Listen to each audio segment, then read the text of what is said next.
Welcome to Forgotten Genocides, where we refuse to let the poison of the past evaporate into silence. Tonight we breathe the forbidden air of hell itself. How chemical weapons defined war crimes in World War I. This is not a story of battles won or lost. This is the story of how humanity crossed a line we swore we would never cross, and then pretended we hadn't.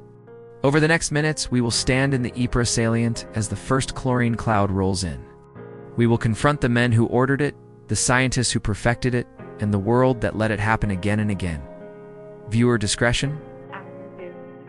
There is no discretion here, only truth, and it burns. If you are ready to feel the sting in your own throat, subscribe now and stand in the gas with us. Because forgetting is the only true war crime. Act I. The birth of poison 1914-1915. It began with a lie. The Hague Convention of 1899, the contracting powers agree to abstain from the use of projectiles, the object of which is the diffusion of asphyxiating or deleterious gases. Every major power signed it, every major power broke it. April 22, 1915, Ypres, Belgium. The wind was perfect. German pioneers opened 6,000 cylinders. 168 tons of chlorine rolled across no man's land like a yellow-green tide. French Algerian troops saw it first. They thought it was a smokescreen. Then the burning began. Eyes, throat, lungs. Men clawed at their collars, vomiting foam, skin turning blue, then black. Some ran blindly into machine gun fire to escape the air itself.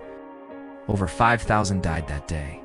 Thousands more blinded, suffocating for weeks. Ack. One Canadian soldier wrote, "The air felt like acid. I could taste my own lungs dissolving." The world was horrified for about a week. Then Britain and France started their own gas programs.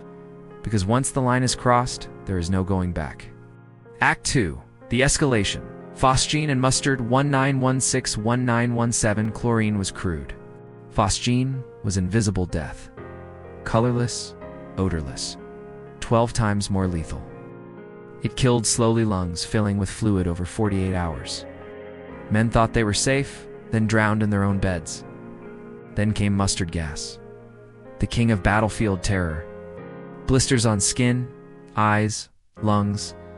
Men blinded, skin sloughing off in sheets. One survivor remembered, "My uniform fused to my body. When they peeled it off, my flesh came with it." Over 1.2 million gas casualties in the war, 90,000 dead. The rest scarred for life. And still, the generals called it humane because it didn't destroy property. Act 3. The human cost. Letters from the gas. Listen to these voices. They are not statistics. They are men. British soldier Wilfred Owen, who would die 1 week before the armistice, wrote in Dulce et decorum, East gas. Gas, quick boys, an ecstasy of fumbling, fitting the clumsy helmets just in time. But someone still was yelling out and stumbling, floundering like a man in fire or lime. Dim through the misty panes and thick green light, as under a green sea, I saw him drowning. He wasn't writing poetry, he was writing testimony. German soldier.